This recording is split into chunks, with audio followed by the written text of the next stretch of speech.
गौरी पुत्र गणेश भगवान की जय। बोलिए श्री शंकर पार्वती भगवान की जय। बोलिए छोट माता की जय। मित्रों, आज कार्तिक मास के कृष्ण पक्ष की चौथ है और इस चौथ को साल की सबसे बड़ी चौथ माना जाता है। आज ही के दिन करवा चौथ का व्रत भी रखा जाता है। इस व्रत को करने से करवा माता अत्यंत प्रसन्न होती है और अति उत्तम फल प्रदान करती है। इस व्रत को करने से स्त्री के पति को लंबी आयु की प्राप्ति होती है। उनके सभी प्रकार के रोग शोक दूर हो जाते हैं। इस व्रत के प्रभाव स्वरूप पति पत्नी का प्रेम स्थायी बना रहता है और उनका दाम्पत्य जीवन अत्यंत सुखी हो जाता है। इस व्रत के प्रभाव स्वरूप उत्तम संतान की प्राप्ति होती है। इस प्रकार से वंश की वृद्धि होती है। इस व्रत को करने से धन धान्य विद्या बुद्धि आदि की भी प्राप्ति होती है। इस व्रत को करने से परिवार में सदैव सुख शांति बनी रहती है। इस प्रकार से यह व्रत समस्त मनोकामनाएं पूरी करने वाला और अति उत्तम फल देने वाला माना गया है। तो आज मैं आपको सुना रही हूँ करवा चौथ की चारों संपूर्ण कथाएं और इन कथाओं को सुनने के बाद चौथ माता की कथा को भी सुनेंगे तो आप लोग बड़ी ही श्रद्धा और प्रसन्न चित मन से भगवान श्री लक्ष्मी नारायण जी के चरणों का ध्यान करते हुए इन कथाओं को पूरा अवश्य सुनिएगा। एक साहूकार था जिसके 7 बेटे और एक बेटी थी। सातों भाई व बहन एक साथ बैठकर भोजन करते थे। एक दिन कार्तिक की चौथ का व्रत आया तो भाई बोला कि बहन आओ भोजन कर ले। बहन बोली कि आज करवा चौथ का व्रत है, चांद उगने पर ही मैं भोजन करूंगी। तब भाइयों ने सोचा कि चांद उगने तक बहन भूखी रहेगी, तो एक भाई ने दिया जलाया, दूसरे भाई ने छलनी लेकर उसे ढका और नकली चांद दिखाकर बहन से कहने लगे कि चल चांद उगाया, अर्घ दे लो। बहन अपनी भाभियों से कहने लगी कि चलो अर्घ दे दें। तो भाभियां बोली तुम्हारा चांद उगा होगा, हमारा चांद तो रात को ही उगेगा। बहन ने जब अकेले ही अर्घ दे दिया और खाने लगी तो पहले ही ग्रास में बाल आ गया, दूसरे ग्रास में कंकड़ आया और तीसरा ग्रास मुंह की ओर किया तो उसके ससुराल से संदेशा आया कि उसका पति बहुत बीमार है, जल्दी चलो। माँ ने जब अपनी लड़की को विदा किया तो कहा कि रास्ते में जो भी मिले उसके पांव लगना और जो कोई सुहाग का आशीष दे तो उसके पल्ले में गांठ लगाकर उसे कुछ रुपये देना। बहन जब भाइयों से विदा हुई तो रास्ते में उसे जो भी मिला उसने यही आशीष दिया कि तुम 7 भाइयों की बहन हो, तुम्हारे भाई सुखी रहे और तुम उनका सुख देखो। सुहाग का आशीष किसी ने भी नहीं दिया। जब वह ससुराल पहुंची तो दरवाजे पर उसकी छोटी ननद खड़ी थी, वह उसके भी पांव लगी तो उसने कहा कि सुहागन रहो, सपूती हो। तो उसने यह सुनकर पल्ले में गांठ बांध ली और ननद को सोने का सिक्का दिया, तब भीतर गई। तो सास ने कहा कि पति धरती पर पड़ा है तो वह उसके पास जाकर उसकी सेवा करने बैठ गई।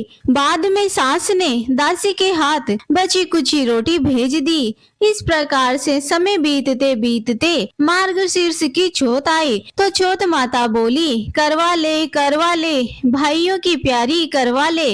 लेकिन जब उसे चौथ माता दिखाई नहीं दी तो वह बोली हे माता, आपने मुझे उजाड़ा तो आप ही मेरा उद्धार करोगी, आपको मेरा सुहाग देना पड़ेगा। तब उस चौथ माता ने बताया कि पोस की चौथ आएगी, वह मुझसे बड़ी है, उसे ही सब कहना, वही तुम्हारा सुहाग वापस देगी। पोस की चौथ आकर चली गई, माघ की चली गई, फाल्गुन की चौथ आकर चली गई, चैत्र बैसाख ज्येष्ठ आषाढ़ और सावन भादो की सभी चौथ आई और यह कहकर चली गई कि आगे वाली को कहना। आसोज की चौथ आई तो उसने बताया कि तुम पर कार्तिक की चौथ नाराज है, उसने तुम्हारा सुहाग लिया है, वही वापस कर सकती है, वही आएंगी। तो उनके पांव पकड़कर विनती करना, यह बताकर वह भी चली गई। जब कार्तिक की चौथ आई तो वह गुस्से में बोली, भाइयों की प्यारी करवा ले, दिन में चांद उगानी करवा ले, व्रत खंडन करने वाली करवा ले, भूखी करवा ले। यह सुनकर वह चौथ माता को देखकर उसके पाँव में पड़कर गिड़गिड़ाने लगी, हे चौथ माता, मेरा सुहाग तुम्हारे हाथों में है, आप ही मुझे सुहागिन करें। तो माता बोली, पापन हत्यारिन, मेरे पांव पकड़कर क्यों बैठ गई? तब बहन बोली कि जो मुझसे भूल हुई है उसे क्षमा कर दो, अब भूल नहीं करूंगी। तो चौथ माता ने प्रसन्न होकर आंखों से काजल, नाखूनों में से मेहंदी और टीके में से रोली लेकर छोटी उंगली से उसके आदमी पर छिटा दिया। तो वह उठकर बैठ गया और बोला कि आज तो मैं बहुत सोया। वह बोली, क्या सोया? मुझे तो 12 महीने हो गए, अब जाकर चौथ माता ने मेरा सुहाग लौटाया है। तब उसने कहा कि जल्दी से माता का पूजन करो। जब चौथ माता की कहानी सुनी, करवा पूजन किया तो प्रसाद खाकर दोनों पति पत्नी चौपड़ खेलने बैठ गए। नीचे से दासी आई, उसने उन दोनों को चौपड़ पासे से खेलते देखा तो उसने सास जी को जाकर बताया। तब से सारे गांव में यह प्रसिद्धि होती गई कि सभी स्त्रियां चौथ का व्रत करें तो सुहाग अटल रहेगा। जिस तरह से साहूकार की बेटी को सुहाग दिया, उसी तरह से हे चौथ माता सबको सुहागिन रखे। यही करवा चौथ के उपवास की सनातन महिमा है। बोलिए चौथ माता की जय। आइए अब करवा चौथ की दूसरी कथा को सुनते हैं। एक ब्राह्मण परिवार में 7 बहुएं थी। 6 बहुओं के मायके वाले बहुत अमीर थे, इस कारण ससुराल में उनका बड़ा मान था, परंतु छोटी के मायके में कोई नहीं था। वह घर का सारा काम काज करती, सबकी सेवा करती, पर कोई भी उससे प्यार नहीं करता था। सभी दुत्कारते रहते थे। तीज त्योहारों पर जब भी उसके मायके से कोई नहीं आता तो वह बहुत दुखी होती। हर वर्ष की तरह इस वर्ष भी करवा चौथ का व्रत आया। अन्य बहुओं के मायकों से उनके भाई करवा लेकर आए, पर छोटी के मायके में यदि कोई होता तो वह भी करवा लाता। सास भी छोटी को खरी खोटी सुना रही थी। वह दुखी होकर घर से निकल पड़ी और जंगल में जाकर रोने लगी। एक नाग बहुत देर से उसका रोना सुनता रहा। अंत में वह अपने बिल से निकल आया तथा छोटी से पूछने लगा, बेटी क्या बात है, तुम रो क्यों रही हो? छोटी बोली, आज करवा चौथ है, मेरा कोई भाई नहीं है। यदि मेरा कोई भाई होता तो आज जरूर करवा लेकर आता।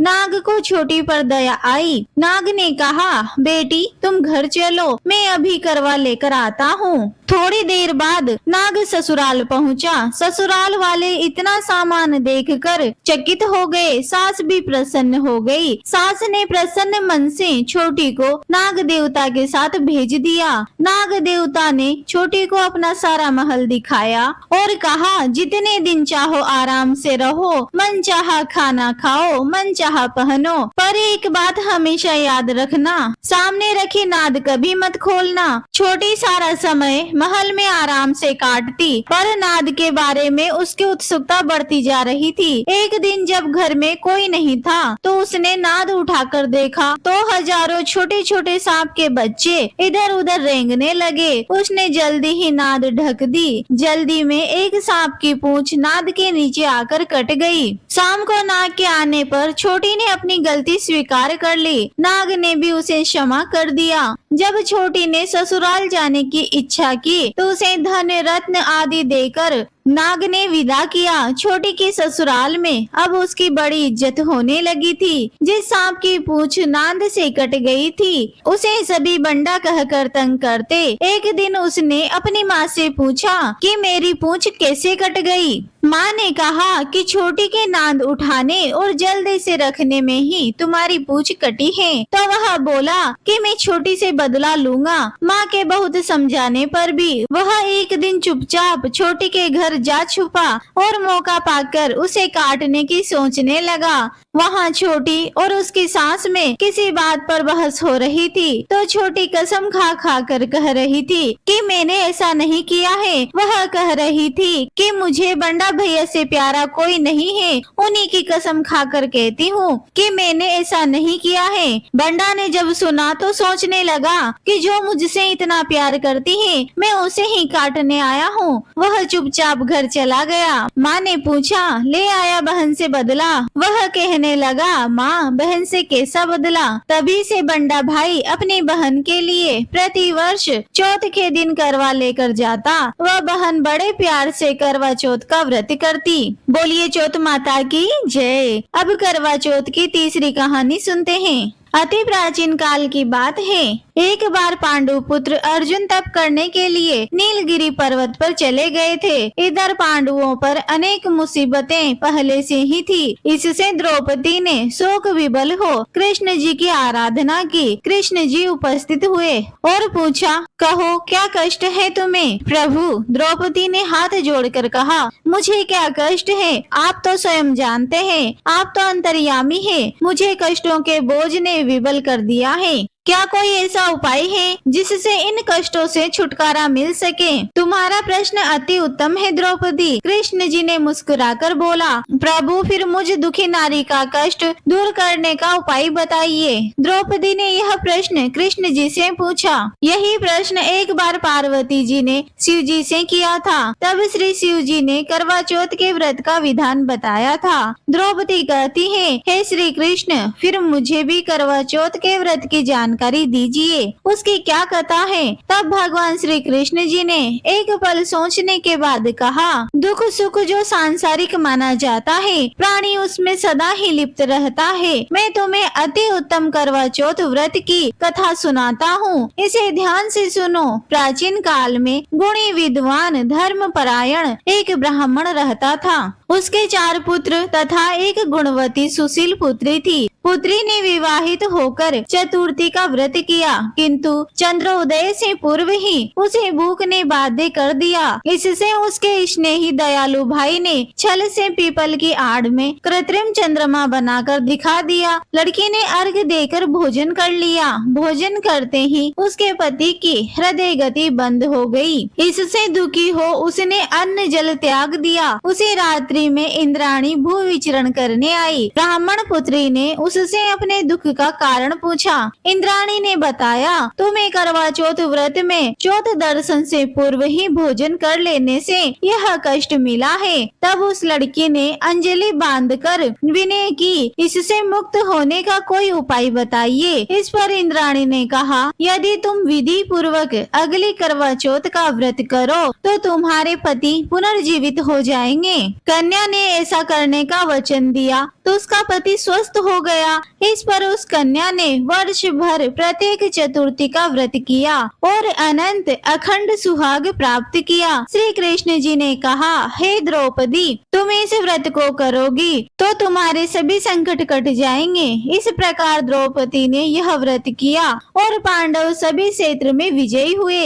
इस प्रकार सौभाग्य, पुत्र पौत्र आदि और धन धान्य की इच्छुक स्त्रियों को यह व्रत विधि पूर्वक करना चाहिए। इस व्रत में भगवान शंकर की आरती की जाती है और चौथ माता की भी आरती की जाती है। साथ ही साथ भगवान गणेश की आरती भी अवश्य करें। बोलो चौथ माता की जय। आइए अब करवा चौथ की चौथी कहानी को सुनते हैं। प्राचीन काल में करवा नाम की एक पतिव्रता स्त्री अपने पति के साथ नदी किनारे एक गांव में रहती थी। कार्तिक मास के कृष्ण पक्ष की चौथ के दिन उसका पति नदी में स्नान करने के लिए गया। स्नान करते समय एक मगर ने उसका पैर पकड़ लिया। वह करवा करवा नाम लेकर जोर जोर से अपने पत्नी को पुकारने लगा। उसकी आवाज सुनकर उसकी पत्नी दौड़कर आई और उसने मगर को कच्चे धागे से बांध दिया। मगर को बांधकर वह यमराज के यहाँ पहुँची और यमराज जी से बोली, भगवान, मगर ने मेरे पति का पैर पकड़ लिया है, अतः पैर पकड़ने के अपराध में आप अपने बल से उस मगर को नरक में ले जाओ। यमराज जी ने कहा, अभी मगर की आयु शेष है, अतः मैं उसे नहीं मार सकता। इस पर करवा ने कहा, यदि आप ऐसा नहीं करोगे तो मैं आपको श्राप देकर नष्ट कर दूंगी। यह सुनकर यमराज जी डर गए और उस पतिव्रता स्त्री करवा के साथ जाकर मगर को उन्होंने यमपुरी भेज दिया और करवा के पति को दीर्घायु प्रदान प्रदान की। उसी दिन से यह करवा चौथ मनाई जाती है और सुहागन स्त्रियों के द्वारा व्रत रखा जाता है। हे करवा माता, जैसे तुमने अपने पति की रक्षा की वैसे सबके पतियों की रक्षा करना। बोलो चौथ माता की जय। अब चौथ माता की कथा को सुनते हैं।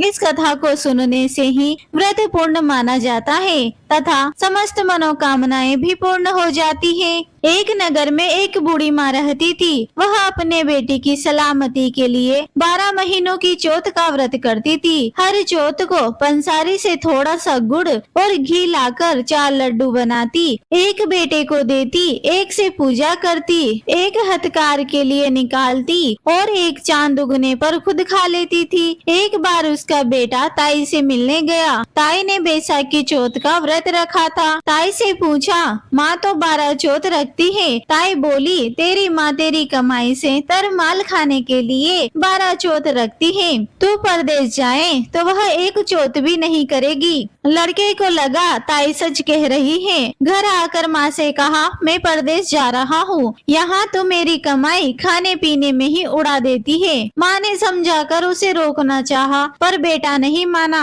माँ ने उसे साथ में ले जाने के लिए चौथ माता के आंखें दिए और कहा, मुसीबत में यह आंखें तेरी मदद करेंगे।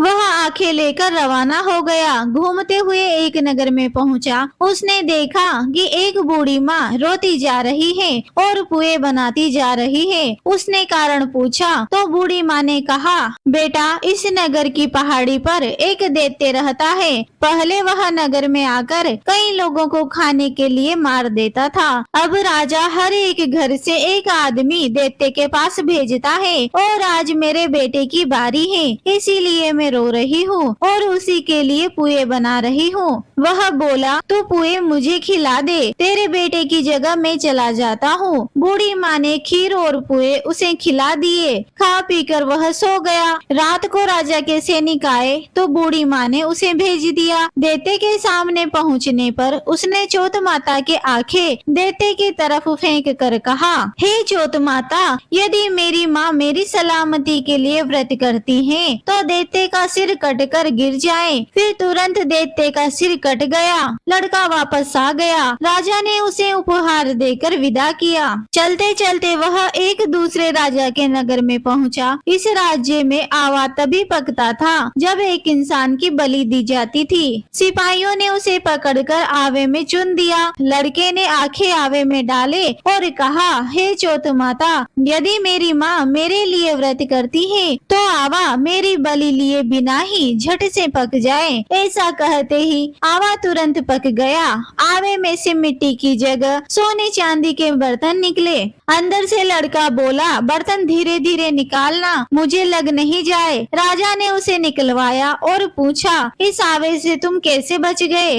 लड़के ने बताया कि उसकी माँ चौथ माता का व्रत करती है, व्रत के कारण ही वह बच पाया है। राजा को तब भी विश्वास नहीं हुआ। उसने एक चांदी की सुराही मंगवाई और कहा कि सुराही की नली से निकल कर दिखाओ, तभी मुझे विश्वास होगा। लड़के ने चौथ माता को याद करके आंखें सुराही में डाले और कहा, मैं भौरा बनूं, सुराही से निकलूं। लड़का तुरंत भौरा बनकर सुराही से निकल गया। तब राजा ने खुश होकर राजकुमारी की शादी उसके साथ करवाई और सभी लोगों को चौथ माता का व्रत करने को कहा। उसे माँ की याद आई। उसने राजा के पास जाकर खुद के नगर जाने की इच्छा जाहिर की। राजा ने रथ, घोड़ा, हाथी और खूब सारा दान दहेज देकर विदा किया। चौथ के दिन वह अपने नगर पहुँचा। वह अकेला पंसारी के यहाँ माँ का इंतजार करने लगा। सोचा, चौथ है तो माँ यहाँ जरूर आएगी। थोड़ी देर बाद लकड़ी टेकती हुई माँ आती दिखी। उसकी माँ की आंखों में जाले आने के कारण दिखना कम हो गया था। लड़के ने जानबूझकर पैर और जानबूझकर उस स्त्री के बेटे को अपशब्द कहने लगा। माँ ने उसे नहीं पहचाना और कहने लगी, भैया मुझे चाहे कितनी गाली दे दो पर मेरे बेटे को कुछ मत कहना। यह सुनते ही बेटा माँ के चरणों में गिर पड़ा। कहा, माँ मैं तेरा ही बेटा हूँ, हूँ, मुझे माफ कर दो। तब माँ ने उसे गले से लगा लिया। नगर के लोगों ने विश्वास नहीं किया कि वह उसका बेटा है। बूढ़ी माँ ने चौथ माता को याद करके कहा, हे चौथ माता, यदि मैं अपने बेटे के लिए व्रत करती हूँ तो मेरे स्तनों में दूध भर जाए और उसकी धार मेरे बेटे के मुख में गिरे। माँ के स्तनों से दूध की धार निकलकर बेटे के मुंह में गिरने लगी। लोग चौथ माता की जय जयकार करने लगे। उस नगर के सभी लोग चौथ माता का व्रत करने लगे। हे चौथ माता, जैसा बूढ़ी माँ और उसके बेटे की सहायता की वैसे ही हमारी भी करना। कहानी कहने, सुनने और हुकार भरने वालों पर अपनी कृपा करना। बोलिए चौथ माता की जय। आइए अब गौरी पुत्र गणेश भगवान की बहुत ही सुंदर कथा को सुनते हैं। एक बार गणेश जी एक लड़के का वेश धरकर नगर में घूमने निकले। उन्होंने अपने साथ एक चुटकी भर चावल और चुल्लू भर दूध ले लिया। नगर में घूमते हुए जो भी मिले उसे खीर बनाने का आग्रह करते थे। बोलते, माई खीर बना दे। लोग सुनकर हंसते। बहुत समय तक घूमते रहे मगर कोई भी खीर बनाने को तैयार नहीं हुआ। किसी ने यह भी नहीं समझाया कि इतने से सामान से खीर नहीं बन सकती, पर गणेश जी को तो खीर बनवानी ही थी। अंत में एक गरीब बूढ़ी माँ ने कहा, बेटा चल मेरे साथ चल, मैं तुझे खीर बनाकर खिलाऊंगी। गणेश जी उसके साथ चले गए। बूढ़ी अम्मा ने उनसे चावल और दूध लेकर एक बर्तन में उबालने के लिए चढ़ा दिया। दूध में ऐसा उफान आया कि बर्तन छोटा पड़ने लगा।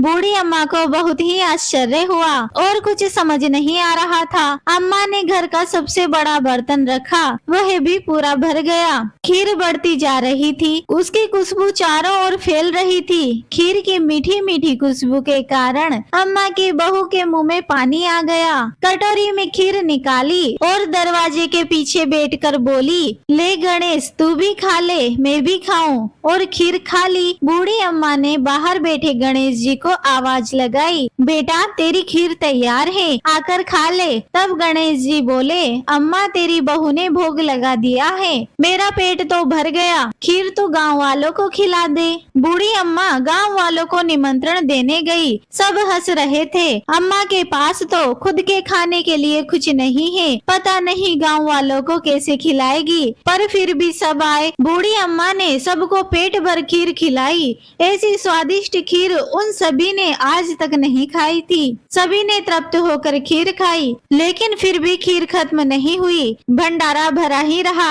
हे गणेश जी महाराज, जैसे खीर का भंडारा भरा रहा वैसे ही हमारे घर का भंडार भी सदा भरे रहे। बोलिए गणेश जी महाराज की जय। बोलिए श्री शंकर पार्वती भगवान की जय। आप सभी को गणेश चतुर्थी की हार्दिक शुभकामनाएं। जय श्री कृष्णा। हर हर महादेव।